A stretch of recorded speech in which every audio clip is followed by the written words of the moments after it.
Let's have a play in our journals. Hello and welcome to the Treasured Page. I'm Melanie and this is our quiet crafting space. Well, yes, today is a day to relax and just have a little play in our journals. I'm going to be putting together some pages in this beautiful journal that I've been creating for spring, and we're well into spring now, being in June here in the UK. So I want to just make up some papers. I want to add the things that I've received in the last few months, and I'd like to just have a play with the papers. So it is really fun to just come and sit and have a look at the pages, things that I've put together, see where I'm at, what I might like to have. I've been putting some little bits of scrap fabric when I find it. I've been putting on lace and trim. I've been adding a napkin that was sent to me. So lots of things have been sent to me over the last 3 months. I love to add them where I can. A little drawing of some lily of the valley that I drew. I saw that. I want to decorate this. There's everything needs decorating. Now every page has the potential to hold something, whether it's written word, whether it's some embellishment, whether it's an art journal piece, whether it's mixed media, whether I'm making ephemera and adding it in. I love to put all sorts of things into the pages of my journals, and this is no exception. So here I've been sent lots of little pieces, papers that I've been given, and little tuck points and envelopes, nice little cards from people, and I just want to add these treasured finds. These are mementos of the last 3 months. These are things that I may have made, things such as this envelope pocket that I made using digital kits from Rach and Bella Crafts collaboration, put together on a video here earlier on in the spring. And I just want to have a look and see how I can build this onto a page, what I can do with these tags. Do I want them as tags? Do I want to use them as decorative pieces that come and play on the pages? What have I got here? I've got some fold out pieces. Can I use some simple arrangements here where we've just got some decorative paper that's cut into tags? Could that look nice arranged in a way? So I've got that I want to add in. I've got fabric, so I just thought I'd make a start. I've also got this page here with some splodge, a stainy splodge, so I thought I'd cover that up. And then this is a little pocket that we did last time. So there's a few things here that I want to have a go at. And this one I have put napkin over the top of this rag paper, gorgeous rag paper. But I wanted to try and tie in the colours here. I was given some beads. This was lovely. So that was from Anne-Marie. I've added them there, and made a little booklet out of the bee pocket that I was sent. We made those, so you can check out that. I've got some eco dye here, another little pocket. This I thought would look great with a policy closure, which would echo that circle there. So these are things that I want to do. I've got a little die cut, lots of things to just add in and play around with. And then of course these journals are never done. They don't have to be done. You can then pull this journal out when you are ready in the future, and you can sit down and it would be like a lovely friend.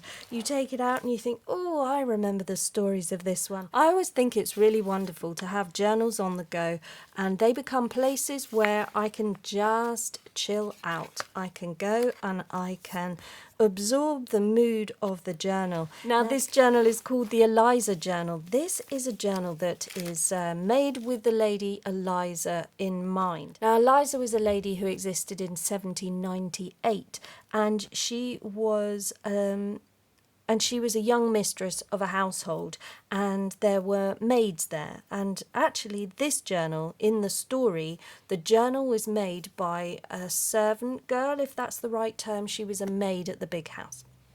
Now this was all set in Lancashire in northern England, and there was a semi-rural household that had a number of people who managed it for the family. So there was a groundsman and a garden boy who was his son, a cook, a butler, a housekeeper. There were certain serving girls, maids, they all doubled up. So it was a rural house, but they did have people that had to look after the grounds and tend to the chickens and the sheep. They had all sorts of livestock, horses, and this sort of thing. and then they didn't live too far away from a town, and they were able to travel in, and they had a carriage. So this was all about a family that once lived there. But how this came about is because the story goes, and we won't hear about this in history because it is about women, and the women tended to be swept under the carpet, certainly their lives and their stories. So we only know the stories by hearing them being handed down from mother to daughter and so on. Now, this is all about botany and the study of a science that was forbidden. It was a time when women couldn't study or even have a look at flowers without certain eyebrows being raised, or that they were doing something that was provocative or was inappropriate of the time. Now, if you grew up in such a household and your father may have been a notable gent within the society, what your family did was very much under scrutiny. So if you had a daughter that was then suddenly sneaking around and learning something that she shouldn't, because society told her that she shouldn't be doing that, then that would pose a problem. And that is exactly what happened in this tale. So the father works for the local parish, and he is very well to do. He's in with the clergy, he's in with the local councillors, and he has to travel to London on business. He's notably important, and this is where the money comes from.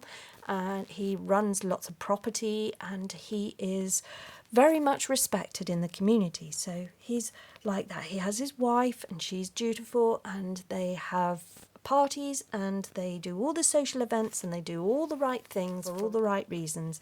And they have they have two daughters, and the daughter that we're focusing in here for this particular journal is Eliza. She's the youngest daughter, and the older daughter is just about to leave home. And she's leaving home because she's just got married. So this is an exciting time within the household. She's just got married. And it's also a really sad time for Eliza. She's lost her older sister. And now she is very much rattling around in this big house with not a lot to do. However, she's incredibly clever. She's just been blessed with all the right intelligence and the seeking and the knowledge and the thirst for information. And she's a lovely young woman. She's one of our pioneering women, and she spends hours studying plants, insects, and looking up and reading as much as she possibly can from her father's study. So that is just what women used to do, because that's all that they could do if they were trying to seek any form of education. The story is all about how she has a thirst for knowledge, and she's not alone. She has friends in the town where she meets up regularly, and they come to her house and she goes to theirs as well. And she has a circle of friends, and they're all feeling very much like they are not learning, and that their fate is set and that they must marry. Well, some of them want to, so that's okay. But quite a few of them are worrying about this. They feel that their life would be over, and they also would like to be with a husband that they could converse with. So they are feeling a little bit like they are not good enough, and that they want to educate themselves and find out more. So that is why we've got this hidden part of this journal, because this is the secret bit where Eliza starts to study botany secretly, privately, and away from her father, knowing that that's what she's doing. And that is because women learning anything about botany in this particular time frame was utterly taboo and quite forbidden. In fact, books were being destroyed, and they were not to learn it. So while Eliza is secretly studying nature, looking and observing butterflies and insects, pollinators, and watching the growth of the flowers, petals opening and closing, realizing that a certain amount of water helped with the development of the plants in which she was observing, and she was just making notes of all of this sort of thing. She was also keeping a record of the different butterflies that she was observing into the garden. And of course, she was passing her time making sure that she was entertaining herself enough and just avoiding some of the sadness and now the loneliness of having to live in a house without her sister present. So in the rural farming landscape of northern England in 17 1898. Molly Weaver was a young girl with a soul brighter than the morning sun. Born and raised in a bustling household full of warmth and chatter, she lived in a small village near a vast manor where her journeys into adulthood would unfold.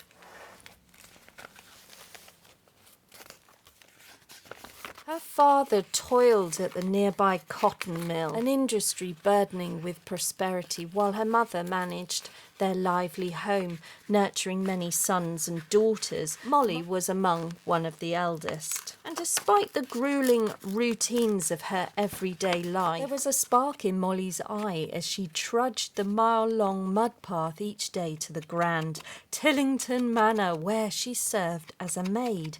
The manor held lavish tapestries, clocks, rolls of maps, and fine books in a small library. There was a large kitchen and sprawling gardens, and it was a world apart from Molly's humble dwelling. Now I'm going to be building this page up, hiding some of the marking that I've got there from my dyeing efforts. I'm putting down a strip here, which is just an offcut, and this has been tea and coffee stained. And I'm just going to put that down. I've glued it on all three sides, and I'm just going to add that in as a quite a deep tuck, but we'll just have that there. So now I've got that down, I'm just going to be adding in this fabric that I made the other day just by folding it up and putting it into a tea and coffee stain solution, but with some rusty pieces, so it made the dye or the stain go black.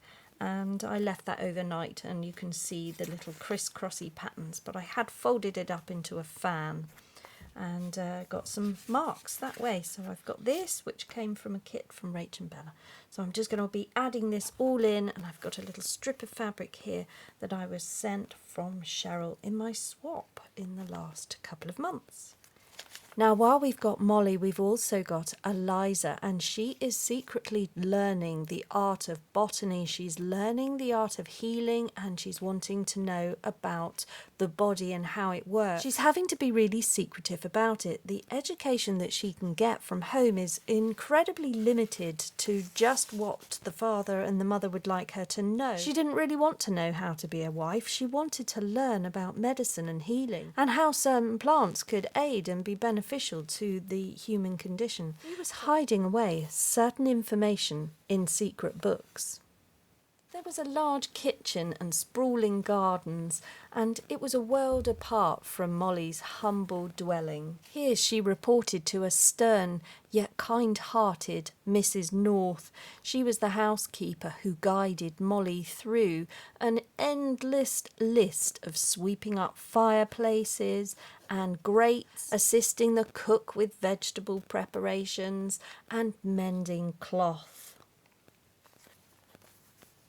Though the textile arts were a family skill, Molly struggled with the intricate weave of thread, and her fingers were more suited to simpler, rustic tasks.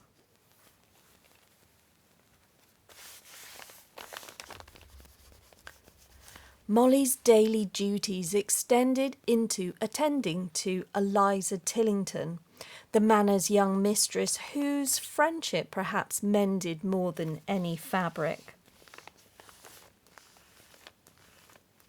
5 years her senior, Eliza was a sisterly presence to Molly, only briefly separated by status, but bonded in their imagination, dreaming up adventures of different lands they might never see. Yet it was not only the manor's residents that occupied Molly's thoughts. Tom Oakes, with a cheeky smile and a heart attuned to the rhythm of nature, held a special place in her daydreams. The garden boy, whose family resided in the manor's grounds, was as much a part of Molly's daily view as the sun or the passing clouds. With 4 sisters and 2 younger brothers and another one on the way, Tom shared Molly's understanding of a large family bond. And perhaps it was this shared foundation that drew Molly's attention. Okay, well, while we're having a listen to the inspiration here of Molly and life at this house that they all live at, she has Tom Oakes, who is the garden boy, and he lives there in the grounds with his family, and he is the gamekeeper's son, and she has an affectionate interest in Tom Oakes and wistfully stares at him out the window. And here I'm looking at these flips. I'm building this in, so this is the life of these people that live in this house. And we've got Eliza, who is secretly trying to study and learn. She doesn't want to just be anyone's wife. She would like to have a rich, fulfilling, educated life with somebody that she can keep up pace with. And then we have Molly in the house, Eliza, who is very much her friend, her kindred spirit at heart. They're separated by status, but only just slightly. And we are now just piecing together this next page. All right, now on this page I've got a flip out piece here, so this is a page in its own right. It's been hinged in like many of the others in this journal, and it's got a slightly torn edge, and I'm just wondering whether I can incorporate this fold over piece here, which is damaged, or whether I should cut that off and just embellish this piece so that I can then flip it over. But what I've got here, which I really liked the colours, because you can also see a little bit of this blue, this robin egg blue appearing here. And I've also got this colour coming in here on this altered envelope pocket that we've made on a previous video. I wondered if I could just do something with these pieces, so keeping them as tags but maybe using them as decorations as well. Alright, so I'm just going to punch out, so I am punching out those holes. I'm going to find some reinforcers. Okay, so I have just got these reinforcers. These were sticky that I have added some ink to. Put those on there like that. Alright, I've found this little raggedy bit of sari silk. I'm going to use that here and pull that through. Have that like that. I'll just secure it with a bit of glue going there. Like that, and same with this one. Bring that through. There we go. Add that in, and a little bit of glue there, and add that in. So we've got those now. And then what I'm going to do is I'm just going to embrace this. Okay, on this folded piece I've added my glue down. Let's just start sticking these on and see what happens. So this one can come and be there.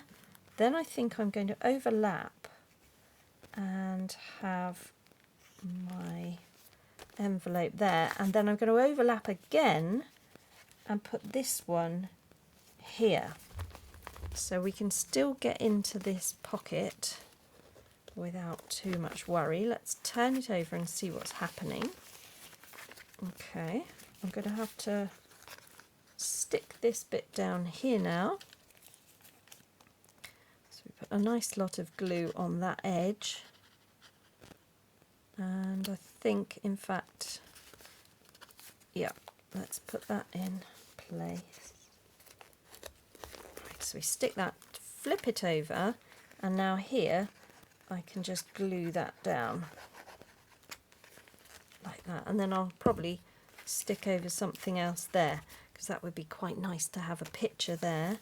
And then here I'm going to just stick that down there along the edge.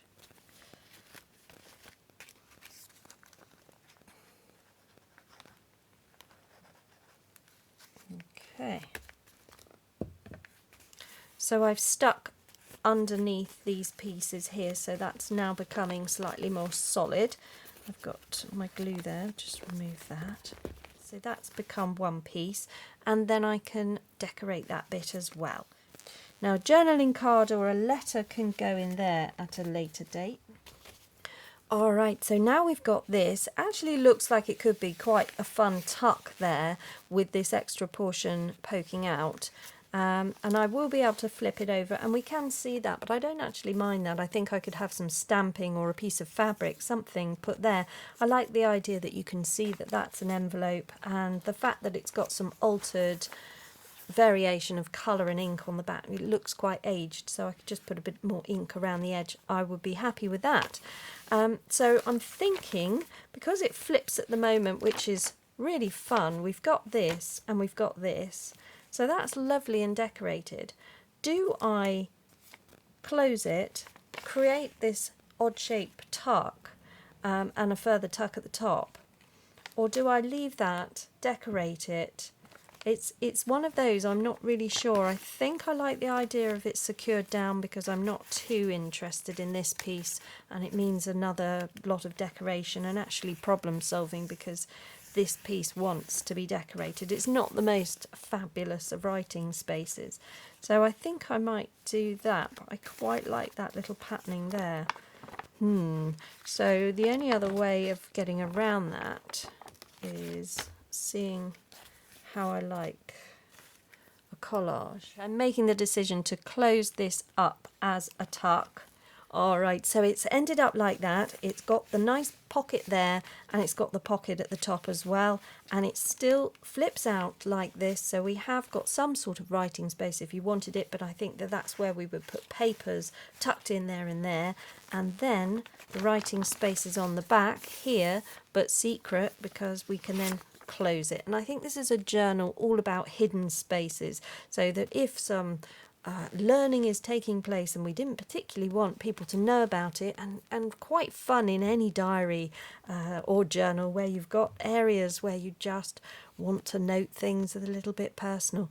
I think it's lovely where you have bits that aren't on show, so that could be like that.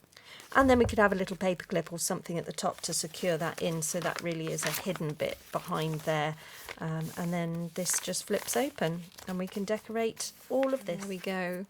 All right, so I'm just building up some intrigue on these pages, then it really gets me more interested and motivated to want to come and work on the journal. And these are fun ways that you can decorate pages, looking at how we can alter envelopes, add them to the page, and just bring something a little different, to have a couple of tags and an envelope, but to create a tuck. I'm just adding a little bit of my 3-in-1 glue down the side there. And I've got some cotton trim. I'm just going to add that to the side here to just finish off this page, adding that in there like that. And let that set. There we go. That is really fun. And then there's lots of areas here to decorate, so we could carry on with that, making sure that that all ties in, and over here as well. Just give us a nice little canvas in which to come and play. And that's what it's all about. It's just spending an hour, it's relaxing, it's looking at what you've already got, what you've already made, making little things, and then finding a home for them in your journal. And you could do this throughout the year, so anytime you're making things within the colour tone that you perhaps set out to make in spring, so a more feminine journal, you can have some really lovely pieces coming and living in a journal such as this, and building in these hidden areas.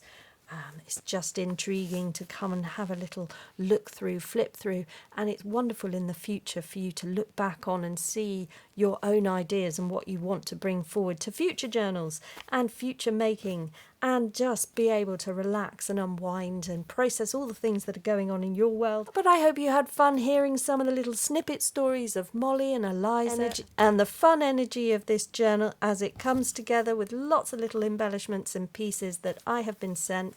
Beautiful things from my swap partners, just looking at them and seeing where they could come and live and how I might piece it all together. So this is what I'm up to. So thank you very much for looking over my shoulder today as I have fun in my journal, in my quiet crafting space.